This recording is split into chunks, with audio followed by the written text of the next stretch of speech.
ఎన్టీఆర్ ఒక పేరు కాదు, ప్రభంజనం. మహానటునిగా వెండితెరపై వెలిగిన నట సార్వభౌముడు. అన్నగా జనం మదిలో నిలిచిన ఘనుడు. తెలుగు చలనచిత్ర పరిశ్రమలో ఆయన ఓ అద్భుతం. రాజకీయాల్లోనూ ఓ అరుదైన సంచలనం. ఆయన నటన స్ఫూర్తిదాయకం. ఆయన నడత మార్గదర్శకం. ఆయన సాధించిన కీర్తి అజరామరం. తెలుగు చలనచిత్ర రంగంలోనూ రాజకీయాల్లోనూ చెరిగిపోని సంతకం ఎన్టీఆర్. 4 దశాబ్దాల పాటు తెలుగు సినిమా ఇండస్ట్రీని మకుటం లేని మహారాజుగా పాలించి పుష్కరకాలం తెలుగు రాష్ట్ర రాజకీయాలను శాసించిన ఎన్టీఆర్ ఎంతోమందికి ఆరాధ్య నటుడు, అభిమాన నాయకుడు. రాజకీయాల్లో ఆయన్ను విభేదించిన వారు కూడా ఆయన అద్భుత నటనకు, మహోన్నత వ్యక్తిత్వానికి అభిమానులే. ఓ సాధారణ రైతు బిడ్డ సినీ రాజకీయ రంగాల్లో అత్యున్నత శిఖరాలను అధిరోహించడం ఎంతోమందికి స్ఫూర్తిదాయకం. ఎన్టీఆర్ అనగానే ఆయన పోషించిన రాముడు, కృష్ణుడు పాత్రలు గుర్తొస్తాయి.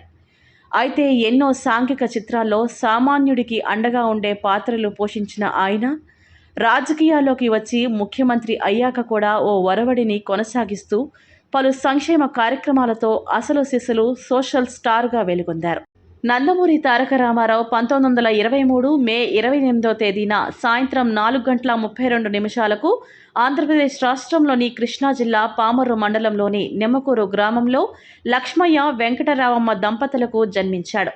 మొదట కృష్ణ అని పేరు పెట్టాలని తల్లి అనుకున్నప్పటికీ మేనమామ తారక రాముడైతే బాగుంటుంది అని చెప్పడంతో ఆ పేరే పెట్టారు. తరువాత అది కాస్త తారక రామారావుగా మారింది.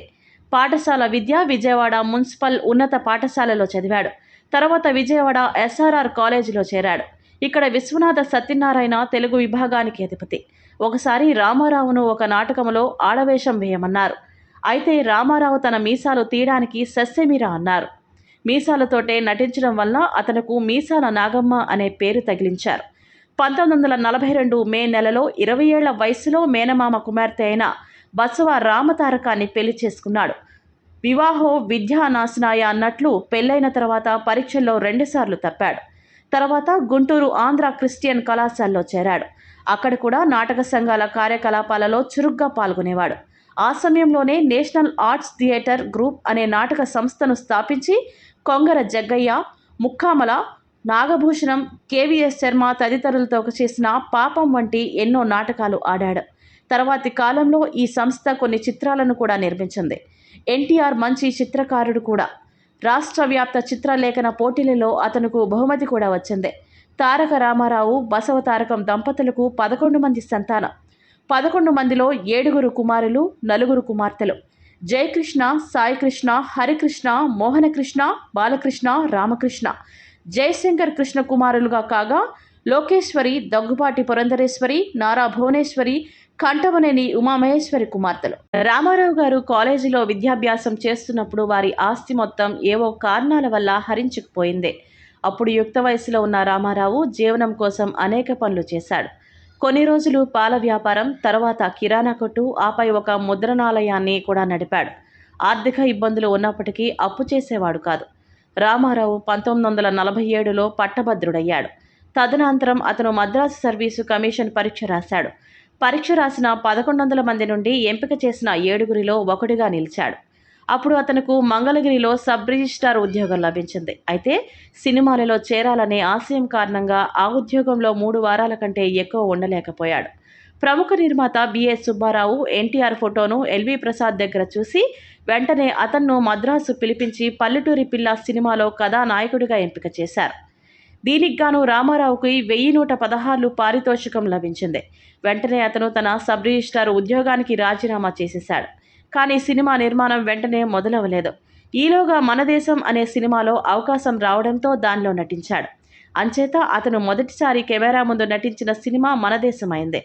1949లో వచ్చిన ఆ సినిమాలో అతను ఒక పోలీస్ ఇన్స్పెక్టర్ పాత్ర పోషించాడు. 1950లో పల్లెటూరి పిల్ల విడుదలైంది.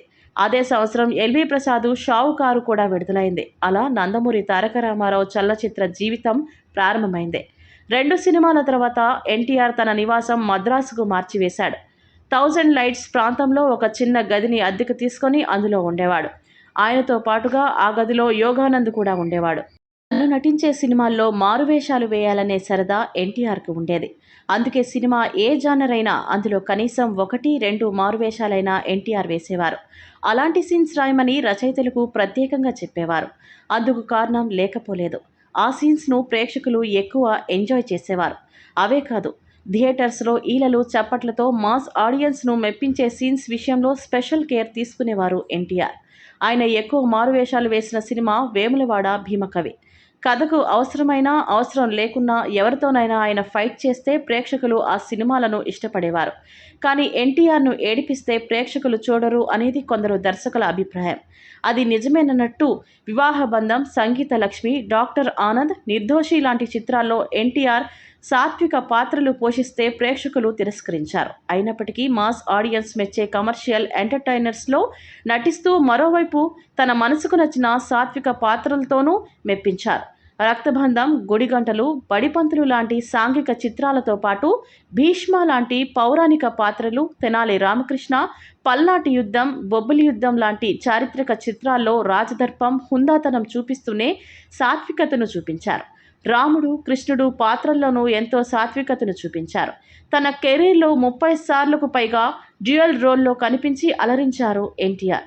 ఆయన కంటే ముందు 'భానుమతి', 'ఏఎన్నార్' లాంటి వారు డ్యూయల్ రోల్ చేసినప్పటికీ అంతగా క్రేజ్ రాలేదు. అయితే 1964లో వచ్చిన 'రాముడు భీముడు' చిత్రం సూపర్ సక్సెస్ సాధించి ఈ తరహా చిత్రాలకు క్రేజ్ క్రియేట్ చేసింది. ఆ తర్వాత చాలామంది హీరోలు తెరపై 2 పాత్రలు చేసేందుకు ఆసక్తి చూపించారు. అయితే తెలుగు సినిమాలో ఎక్కువసార్లు డ్యూయల్ రోల్ చేసిన ఘనత కూడా ఎన్టీఆర్‌కే సొంతం. ఆయన తర్వాత శోభన్ బాబు ఎక్కువ డ్యూయల్ రోల్స్ చేశారు.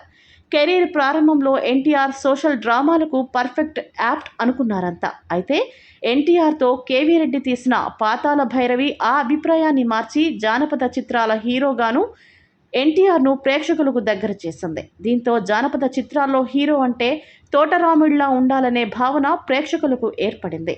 ఏ పౌరాణిక పాత్ర పోషించినా అందులో ఎన్టీఆర్‌ది ఓ ప్రత్యేకమైన శైలి. ఎన్టీఆర్ నటించిన పౌరాణిక చిత్రాలు విశేషాదరణ పొందింది. అత్యధిక పౌరాణిక చిత్రాల్లో నటించిన నటునిగాను ఆయన రికార్డు సృష్టించారు. అందులో రాముడు, కృష్ణుడు లాంటి పురాణ పురుషులే కాకుండా దుష్ట పాత్రల్లోనూ తనదైన ముద్ర వేశారు ఎన్టీఆర్. 'భూకైలాష్' చిత్రంలో రావణ బ్రహ్మగా ఆయన నటనను ప్రేక్షకులు ఎప్పటికీ మర్చిపోలేరు. అలాగే తన సొంత బ్యానర్లో నిర్మిస్తూ ఫస్ట్ టైం డైరెక్ట్ చేసిన 'సీతారామ కళ్యాణంలోనూ రావణుడిగా మెప్పించారు. ఆయన డైరెక్ట్ చేసిన 'శ్రీకృష్ణ పాండవీయంలో' కృష్ణుడిగానే కాక దుర్యోధనుడిగానూ నటించారు. జానపద, పౌరాణిక చిత్రాలతో పాటు హిస్టారికల్ సినిమాలు చేయడానికి ఎన్టీఆర్ ఎంతో ఆసక్తి చూపించేవారు.